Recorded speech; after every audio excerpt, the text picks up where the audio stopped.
আজকের ভিডিওতে অতি সংক্ষেপে আমরা জেনে নেব বাংলা ব্যাকরণের অন্যতম একটি গুরুত্বপূর্ণ টপিক বাচ্য পরিবর্তন কী বা বাচ্য পরিবর্তন কাকে বলে।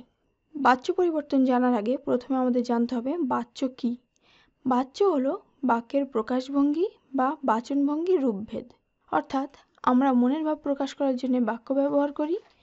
এই প্রত্যেকটি বাক্যের প্রকাশভঙ্গি একই রকম হয় না, একই কথা আমরা ভিন্নভাবে বলে থাকি। এক্ষেত্রে বাক্যের অর্থের পরিবর্তন ঘটে না, শুধুমাত্র প্রকাশভঙ্গির পরিবর্তন ঘটে। ব্যাকরণের ভাষায় বাক্যের প্রকাশভঙ্গির এই রূপভেদই হলো বাচ্য। যেমন এখানে আমরা তিনটি উদাহরণ দেখতে পাচ্ছি। প্রথম বাক্যে আছে সীমা বই পড়ে, দ্বিতীয় বাক্যে সীমার দ্বারা বই পড়া হয়, তৃতীয় বাক্যে সীমার বই পড়া হয়।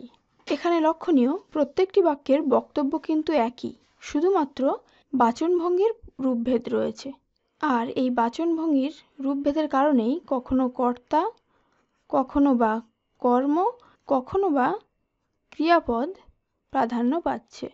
এক্ষেত্রে কিন্তু বাক্যগুলির অর্থের কোনো পরিবর্তন ঘটছে না, শুধুমাত্র বাক্যগুলির প্রকাশভঙ্গির বা বাচনভঙ্গির পরিবর্তন দেখা যাচ্ছে। ব্যাকরণের ভাষায় বাচনভঙ্গির এই পরিবর্তনই হলো বাচ্য পরিবর্তন।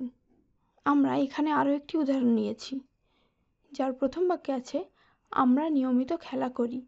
এখানে আমরা হলো কর্তা। এই বাক্যটিতে কর্তার প্রাধান্য বেশি, তাই এটি কর্তৃবাচ্য।